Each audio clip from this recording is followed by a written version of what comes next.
ધાનેરા તાલુકાની ગ્રામ પંચાયતની ચૂંટણીને લઈને લોકોમાં ઉત્સવ જોવા મળી રહ્યો છે। વહેલી સવારથી જ લોકો મતદાન કરવા આવ્યા હતા, જેમાં ગ્રામ પંચાયતની ચૂંટણીમાં સામાન્ય ચૂંટણીનું કુલ મતદાન 83.26% અને પેટા ચૂંટણીનું મતદાન 70.32% થયું છે। ધાનેરા તાલુકાની ગ્રામ પંચાયતની ચૂંટણીને લઈ લોકોમાં ઉત્સવ જોવા મળી રહ્યો છે। વહેલી સવારથી જ લોકો મતદાન કરવા માટે આવ્યા છે।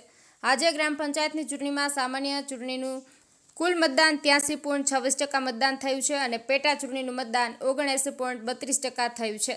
ગઈકાલે ધાનેરા તાલુકાની ગ્રામ પંચાયતની ચૂંટણી યોજાઈ હતી। આ ચૂંટણી ખૂબ જ શાંતિપૂર્વક ચૂંટણી યોજાય છે। જે ગામમાં ચૂંટણીઓ હતી તે ગામના ઉમેદવારો પણ સાથે રહેતા કોઈ પણ પ્રકારની બબાલ કે બોલાચાલી વિના આ ચૂંટણી યોજાઈ હતી, જેમાં વહીવટીતંત્ર અને પોલીસ દ્વારા તમામ પ્રકારની વ્યવસ્થા પૂરી પાડવામાં આવી હતી। ચુસ્ત પોલીસ બંદોબસ્ત અને પૂરતો સ્ટાફ રાખવામાં આવ્યો હતો।